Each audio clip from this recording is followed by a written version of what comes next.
J'aimerais publier un article dans Science ou dans Nature. Je vais y arriver. Mais oui! Mais oui!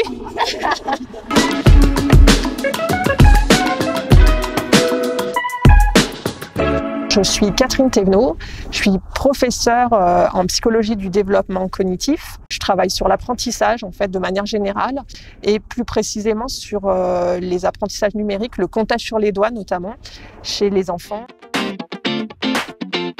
Et pendant mes études que j'ai décidé de devenir enseignant-chercheur, je me suis aperçue que la psychologie cognitive, ça m'intéressait énormément. Je me suis dit, j'ai envie de devenir non plus une observatrice de toutes ces recherches fascinantes qui se passent, mais plutôt une actrice de tout ça. Ça m'a donné l'envie de me lancer dans cette aventure-là. Bon, déjà, la première étape, c'est de réaliser qu'on a envie de faire ce métier. On sait déjà que ça va être une longue route. Et je pense que vraiment, ce qui a joué un rôle majeur dans tout ça, c'est mes post-doctorats à l'étranger. Donc, j'ai fait 2 post-doctorats à University of Sussex. Et là, j'ai appris, à mon avis, à devenir un chercheur. Pas encore un enseignant, mais un chercheur. Puis ensuite, j'ai eu plusieurs postes, des petits postes en France, d'abord en Suisse aussi alors ça c'est pas un petit poste, un long poste pendant 10 ans à l'Université de Genève comme maître d'enseignement et de recherche, pour enfin avoir le poste ici à l'Université de Lausanne comme professeur. C'est vrai que j'aime beaucoup la recherche et du coup j'essaye en fait d'optimiser cette passion pour la recherche même dans mes cours. J'essaye de donner cette passion aux étudiants d'une part et puis aussi de leur montrer ce que je fais dans mon laboratoire pour leur donner ce goût de la recherche là.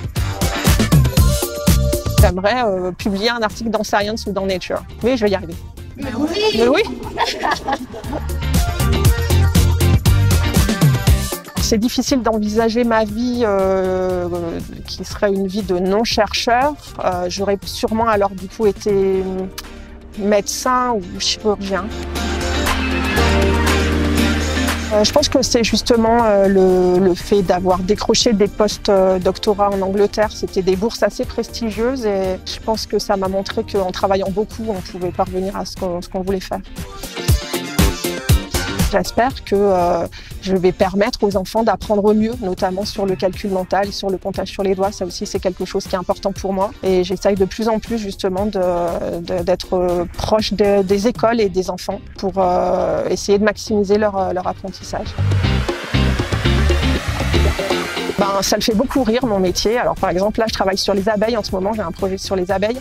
On montre que les abeilles sont capables de compter et donc il me regarde en me disant mais n'importe quoi maman. Lui ce qu'il retient c'est que je travaille sur le cerveau, donc il trouve ça assez fascinant.